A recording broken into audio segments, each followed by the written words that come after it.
ശബരിമലയിലെ കൂട്ടക്കൊലപാതകം സംബന്ധിച്ച വെളിപ്പെടുത്തലിൽ നിർണായകമായി 6ാം പോയിന്റിലെ തിരച്ചിൽ. പ്രദേശത്തെ തിരച്ചിലിൽ മൃതദേഹാവശിഷ്ടങ്ങൾ ലഭിച്ചതായാണ് വിവരം. സാക്ഷി പറഞ്ഞ 6ാമത്തെ പോയിന്റിൽ നിന്നാണ് അസ്ഥികൂടത്തിന്റെ ഭാഗം കണ്ടെത്തിയത്.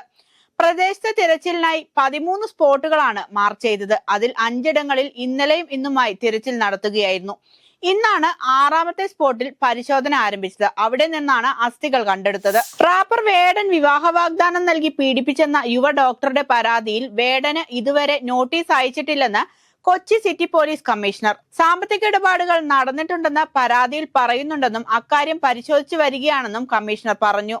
IPC 376, 376 2N എന്നീ സെക്ഷനുകൾ പ്രകാരമാണ് കേസെടുത്തിരിക്കുന്നതെന്നും മറ്റു വകുപ്പുകളൊന്നും ചുമത്തിയിട്ടില്ലെന്നും അദ്ദേഹം വ്യക്തമാക്കി. യുവ ഡോക്ടറുടെ പരാതിയിൽ വേടനെതിരെ ഇന്നലെ രാത്രിയാണ് തൃക്കാക്കര പോലീസ് കേസെടുത്തത്.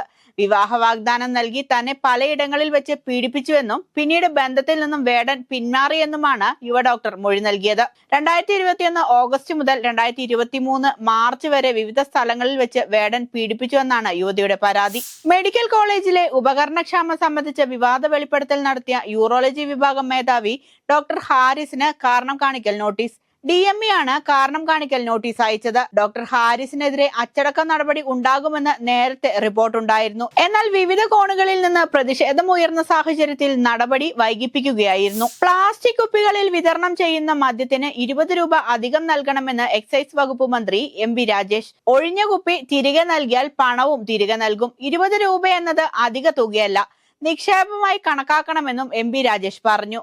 പദ്ധതി തമിഴ്നാട് സർക്കാർ ഇതിനോടകം നടപ്പാക്കിയെന്നും മന്ത്രി കൂട്ടിച്ചേർത്തു. സ്കൂൾ അവധിക്കാലം ഏപ്രിൽ മെയ് മാസങ്ങളിൽ നിന്നും ജൂൺ ജൂലൈ മാസങ്ങളിലേക്ക് മാറ്റുന്നതിൽ പൊതുജനാഭിപ്രായം തേടി വിദ്യാഭ്യാസ മന്ത്രി V ശിവൻകുട്ടി.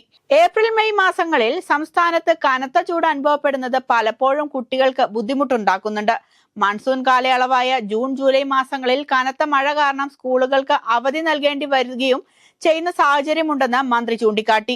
അതിനാലാണ് പൊതുചർച്ചയ്ക്ക് തുടക്കം കുറിച്ചതെന്ന് മന്ത്രി പറഞ്ഞു. മലേഗാവ് സ്ഫോടന കേസിൽ എല്ലാ പ്രതികളെയും കുറ്റവിമുക്തരാക്കി. പ്രഗ്യാ സിംഗ് ഠാക്കൂറും കേണൽ പുരോഹിതും അടക്കം 7 പ്രതികളെയാണ് കുറ്റവിമുക്തരാക്കിയത്.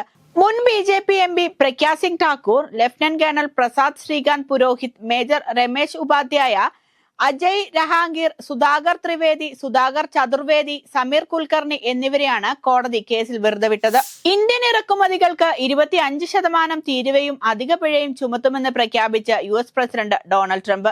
ഓഗസ്റ്റ് 1 മുതൽ ഇത് പ്രാബല്യത്തിൽ വരുമെന്നും ട്രംപ് പറഞ്ഞു. റഷ്യയിൽ നിന്നുള്ള ഇന്ത്യയുടെ തുടർച്ചയായുള്ള ക്രൂഡ് ഓയിൽ ഇറക്കുമതിയും US-ഉമായുള്ള ദീർഘകാല വ്യാപാര തടസ്സങ്ങളുമാണ് ഈ നീക്കത്തിന് പിന്നിലെ പ്രധാന കാരണമായി ട്രംപ് ചൂണ്ടിക്കാട്ടിയിരിക്കുന്നത്.